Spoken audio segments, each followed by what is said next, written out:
What's up, guys? AC Card Shark back again. With Pixel Sandwich. And this is episode 22 of the Shark and Pixel Show. Today we're going to be reviewing Alan Wake for the Xbox 360. Starting out with some of the positives, I really fell in love with the atmosphere of the game. It's very dark. It's a lot of like unexpected moments, which kind of add to the whole psychological thriller genre of it. But I just... Go ahead. It's kind of surprising that there haven't been more games in a setting like this, in the woods, with creepy log cabins and creepy rednecks. I don't know. It's a setting that hasn't been used as much as you would probably think. Yeah, I agree, and it's really crazy. It's just like, everything creepy that you would think of, like a horror movie in the woods and stuff. Like this game really embodies that, and it's just really well done. Like it really puts you on edge, and like I couldn't lay back and play this game. I had to actually sit up and play this game, and it feels really fresh. Yeah, like there's nothing else like it almost. Yeah, I agree definitely. Another thing that I liked, and I don't think you liked it as much as I did, but that was the soundtrack to the game.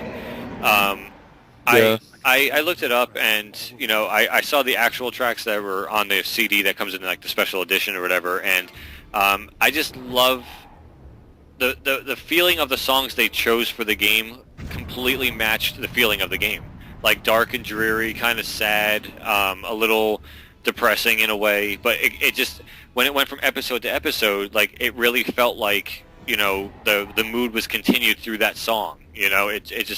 It felt really good, and actually at the ending of the game, I don't know if you're gonna like it or not when you get there, but it was like the most epic ending for me. The song that they played at the end when they rolled the credits and stuff, it was just like perfect for my taste of music and stuff. So it was just they used music as another avenue to add to the atmosphere and the feeling of the game, which I thought was really, really cool.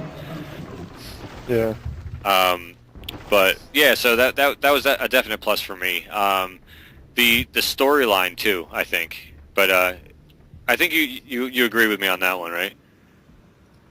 Yeah, the story is definitely what keeps it going, and that's another area where the game feels really fresh and original. And the fact that it's about a writer, and I don't think it's a spoiler saying that his story is pretty much coming to life. That's pretty much the entire plot of the game. Yeah. But it's just really, really cool, and it's about time that they made a game based on something like that. Yeah, other than movies like Delirious. Nice. But yeah, the storyline was really cool. It definitely kept you completely just trapped in the game. Like you wanted to just keep playing more. Like I found plenty of times where I couldn't put the controller down, and I kind of had to make myself like, okay, at the end of this chapter, you're going to stop playing, and like all of a sudden I'd start watching the cutscene for like the beginning of the next chapter. I'm like, no, I'm like, turn it off, because I knew I'd be there for like another 2 hours, and the storyline, it's like a really good movie, and it reminded me a lot of like Heavy Rain, where the storyline just it grabs you, and it grabs a hold of you and it doesn't let go. Like it keeps you wanting to stay in the game, and yeah, I couldn't put it down. Like I think I beat it in 2 days. I want to say 2.5 days. You did beat it really quickly. Yeah, I mean I had it from GameFly for about 5 days, and I ended up beating it, and I think I only played it for about 2.5 of those 5 days. So. Yeah, so I mean, and I started before you too. Yeah, you started a day before me, I think, right? Yeah, I think so. Yeah, and just wrapping up the positives, I think the controls were pretty good. The controls and graphics and that kind of stuff were all I think pretty much just to be expected. It wasn't. Yeah, like, I mean everything worked really well, and you pretty much had to use the D-pad to switch between all your different weapons, which worked really well. Yeah, it made sense. It wasn't really anything spectacular, like oh my god, this game is the best thing ever. The controls and the graphics and stuff were all pretty much like, if it was any less, it would be a negative. If it was any more, it would be a positive. It was just right in the middle of the road, but nothing to complain about though. So it was pretty good. Moving on to some of the negatives, the jumping in that game was absolutely horrible.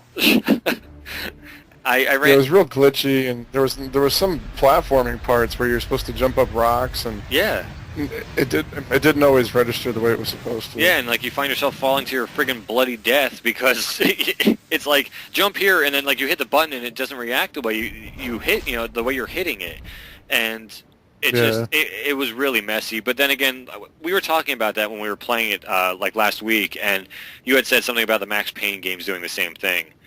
So yeah, the jumping in the Max Payne was never really that great either, so it's kind of to be expected. Yeah. So I never played those games, but at the same time, I guess it's a thing that Remedy does. I guess I don't know, but it was shitty jumping. Yeah, shit jumping.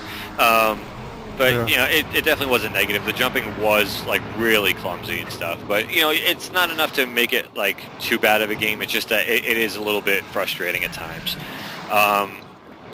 One of the things that you were talking about was the directions on the map. So if you want to, you can elaborate on that one.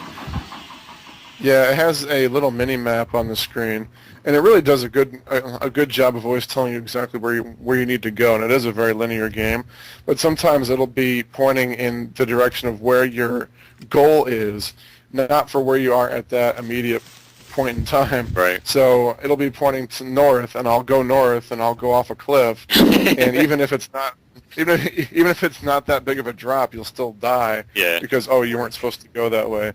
And it's not that often, but it happens enough so that it's a little bit frustrating. Yeah, I agree with that. There was a one part where I was driving a pickup truck, and it was pointing like if I was going straight ahead, it was kind of pointing to the left, like I was supposed to go west basically. And so I kind of turned the truck, and I look, and I'm like, I can't go that way. There's like a huge wall there, like. Yeah. Like, I can't get by that, or there's a cliff there. There's always something either in the way or a cliff or something. So I was like, screw this. I'm just going to keep going down the actual road. And sure enough, the road did curve around to make you end up where it was pointing to. So the directions were on. It was just kind of telling you kind of futuristically, like, you're going to be going that way. And it did get a little confusing, especially if you're on foot. You can definitely fall off cliffs and stuff and die, which was, a huge negative. So the directions, for the most part, were good, but there were those little glitches in there that it did have. The one thing I hated was the friggin' reload of the gun, and I know it didn't bother you at all, but the reload was you have to like hit the button every time for every bullet you want to reload into the gun. So I got kind of annoyed just having to keep hitting this friggin' shoulder button. I think it was the shoulder button, the right bumper. I just got kind of annoyed with that. It wasn't a huge big deal. Like, it's not that big of a deal, and it kind of adds to the realism of it, but it just kind of annoyed me a little bit. I don't know. Yeah, I don't know. It was alright. Yeah, and the last thing that I could think of was the flashlight, and I think you were talking about that. Yeah, I mean, there's batteries laying all over the place, and you have to constantly be getting batteries to fill up your flashlight, because pretty much how the game works is when you see one of the Taken, that's what they call the enemies, you have to shine your flashlight at them first, and then once you weaken them, then you can shoot them. But I mean, I don't know about you, but I was like using a battery or two for like every 3 or 4 guys I was coming across. Yeah. I don't know what kind of flashlights they're using, but they're pretty shitty. Well, and apparently they're going through batteries like that. Yeah, and apparently you're supposed to be using like Energizer lithiums, because they post like Energizer everywhere, and lithium batteries last forever. So there's a lot of in-game advertisements in this game. Verizon, Energizer. Those are the 2 I could think of, but there's a bunch. Shameless plugs on their part, but whatever. But all right, let's wrap it up. Let's. I'm actually going to give it a score. I don't know if are you going to give it a score or no? I'll give it a score for right now, and if it changes later, I will update it. Okay, cool. Yeah, I'm on a solid 9 for this game.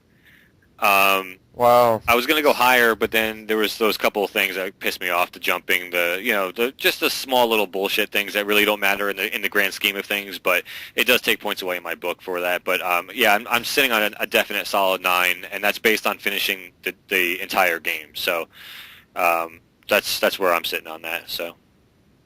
All right, I have to give it an 8 for right now.